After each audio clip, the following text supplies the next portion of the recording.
Welcome back to Sunshine Rainbow. We're going to get into Season 7 of Love is Blind, Episode 1. We'll have a recap and a little bit of my reaction in the moment throughout the video. Remember to support this young YouTube channel by hitting that like button, subscribing, and joining the discussion in the comment section below. Let's get into it. Love is Blind Season 7 in DC. When I watched the Meet the Cast, it was giving red flags. And at the start of this episode 1, it's still giving red flags. All this talk about being in situationships and never being in relationships, that's a red flag for me. Whether it's a man or a woman saying this, it's a red flag because if it's a man, it's saying he has problem with commitment. Same goes with a woman, and it's also saying that she's willing to do whatever it is the man wants to do just to go along with it. And that's giving red flags all across the board. I'm thinking this season's going to be a fiery one. And I'm usually here for the romance, and I really want the couples to get together. So let's see what happens. In the first episode, there's a lot of introductions of the cast. The first connection that we really see is Ashley A., who has an immediate connection with Tyler. He comes out of the pod saying that she's a 12 out of 10. We see Nick D., and he's a smooth talker, a former All-American college football player. And he quickly gets a bad rep with the ladies as an F-boy because of how flirty he is with all of them. Is this an indication that he's an F-boy? I don't know. I feel like I need to get to see more of him. I'm not sure if he's always that flirty or if it's because in this experiment you're supposed to be trying to pick up women and trying to find the one for you. So I wonder if he's just flirty with everyone because, hey, we're here today. Right off the bat, I don't actually see that as a red flag that he's a smooth talker because so what? He has personality. Okay. Him and Hannah are both the youngest in the pod and they quickly make a connection. He comes out of the pause and immediately claims Hannah as his number one while he's talking to the guys. We get to see Hannah on her date with Leo, the art dealer, and they also connect. Is this the start of a love triangle? I don't know, but I'm definitely here for it. Next, we see Leo going on a date with Brittany. Brittany is my kind of girl. She talks about how she loves to be taken care of, and everybody she dates is either an athlete or blah, blah, blah. And that's just what she's into, being a kept woman. And that's okay. And I just love seeing women who know who they are and they're okay with it and they own it. And Brittany definitely owns it. And she has a lot of confidence. I really hope that she has the personality to also back that confidence. I love confident women, but I hate confident women with nasty attitudes, if you get what I'm saying. Garrett and Taylor are immediately in the running for best couple for me. Their nerdy love is so adorable and charming. I'm really excited to see if they form a connection this season. Next, we see Tim connecting with Alex, and they really get in deep. Alex opens up about her parents having MS and that being a big motivator for her here on the show, looking for lasting love and marriage. They connect over family, and also Tim opens up about the loss of his sisters and how important marriage is to him. I love to see that. I'm here for the romance. I'm here for the connections. I'm here for the black love. I'm here for it all. So I'm happy to see Tim and Alex genuinely connecting. I'm not sure how many days go by because they don't really tell you day 1 or day 2. We see Leo and Brittany connecting more. She opens up about her mother's passing and about who she was as a kid. And Leo opens up about his wealth and inheritance. I feel like maybe he may be a little insecure about how he came about his wealth. He talks about it a lot and he repeats, I'm not trying to say woe is me. And I'm like, okay. It's okay to feel like it sucks, even though it resulted in an inheritance, which is typically seen as a good thing. In the boys' room, he definitely just like kept going on, and all the guys were like, okay. Keeps talking about his art and his life and his money. he goes on and on and on about it. No one else is like inputting anything, and I just feel like that's a sure sign to just stop talking. But I did not see a back and forth in conversation there. That's a little red flag for me.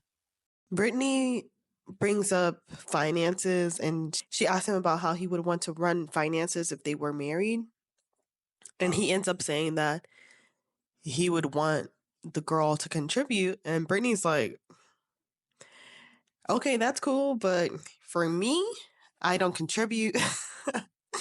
She says her hair is expensive, her nails expensive, her gym's expensive. She's expensive, so she needs a man who's going to be able to take care of that. She's always been in her last relationship, she was a kept woman. In her future relationships, she's going to be a kept woman. And she made it known to him very clear that she does not do contributions. She does not do 50-50. And I really like that. I really like when the woman is upfront about her position so that it doesn't cause any confusion. The men who are for that and who can afford it are going to stay in that room, and the ones who can't afford it are going to be out that door. And we totally see the guys talking about Brittany, and one of the guys go to Leo, "Oh, Brittany? She's expensive." He goes, "I got money." And that's my exact point. The ones who can afford it, they're here to stay.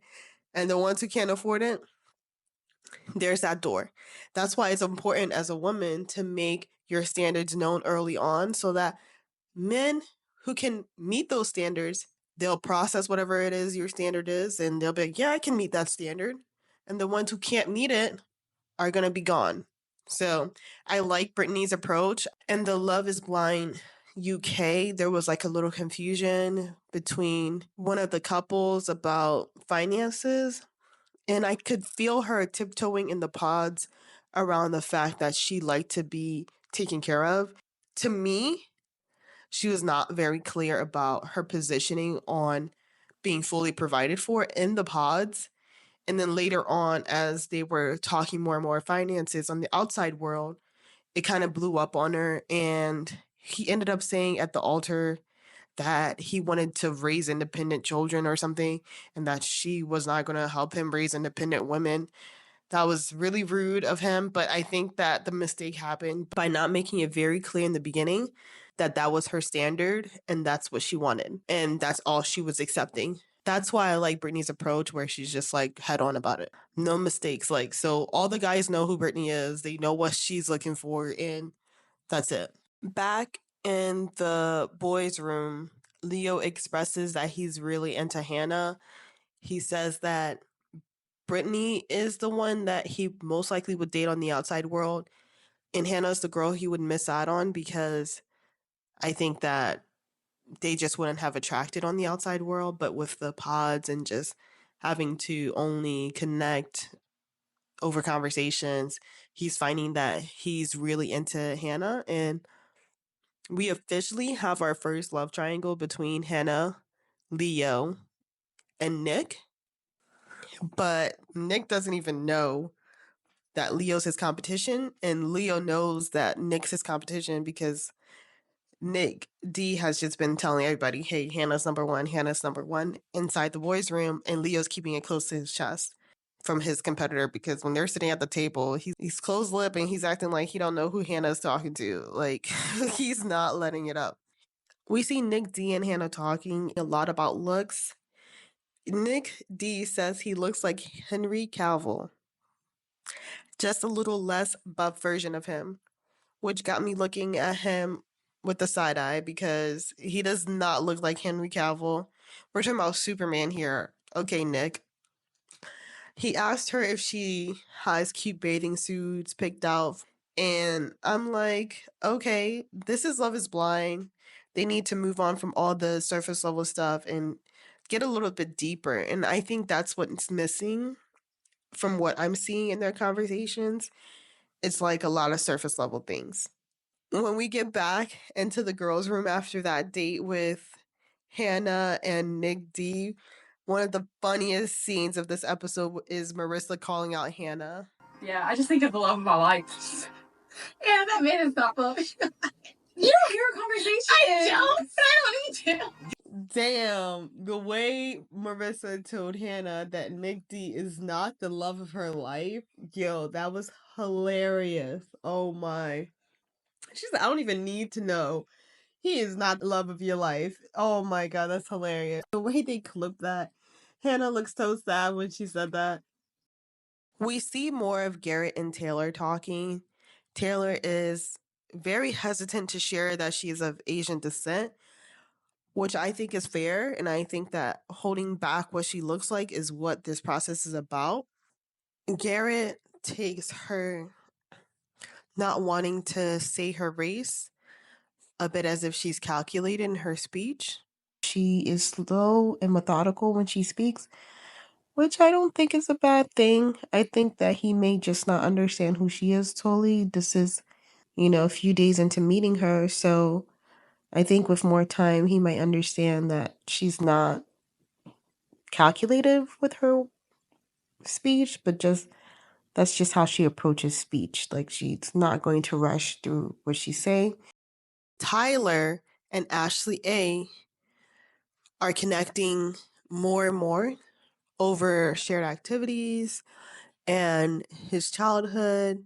Tyler shares how he was raised by a Serbian mother who was disowned for having Black kids. And he goes into the story of his childhood and what that was like. I really like seeing him being vulnerable and feeling safe with Ashley A. But Tyler goes back to the boys' room. We see Tyler talking about how shut off he is in the outside world. And no matter what, if he had met a beautiful girl, either way, he's shut off. And that gives me pause because if he makes a connection and he leaves the pause, can he maintain his openness and be there for whoever he chooses? Because it's giving he only does situationships outside this show when he's talking to the guys and he's like, yeah, I'm just shut off. And then we go to the girls' room and we see Hannah talking with the other girls about Nick D, who she calls Mr. Suave. And she ends up telling the girls that she doesn't believe him and has a gut feeling that he doesn't mean what he's saying. His constant talk about looks and beauty and how flirty he is has started to turn her off and give her red flag vibes. She talks about how she feels that with him, she would feel pressured to go to sleep with makeup on and to always make sure that she's looking a certain way. And that stresses her out. She ends up going to the pod to meet with Nick D, and the conversation does not go well. She breaks up with him. And then when she gets back to the girls' room, she immediately regrets it. When Brittany comes into the girls' room, she accidentally says Leo's name, and Hannah realizes she has competition for Leo and is immediately feeling like she made the wrong decision, ending things with Nick, which is really funny. Now she realizes that Leo is actually talking to Brittany and her as well. So Leo's in a love triangle with Brittany and Hannah. Hannah was in a love triangle with Leo and Nick D. Hannah drops Nick D, but Leo is still in a love triangle, so she might get dropped for Brittany. Let's see. And that wraps up episode 1. To get notification for episode 2, remember to subscribe and like the video to show your support. Join the discussion in the comment section below and let me know your thoughts. Thank you. See you soon.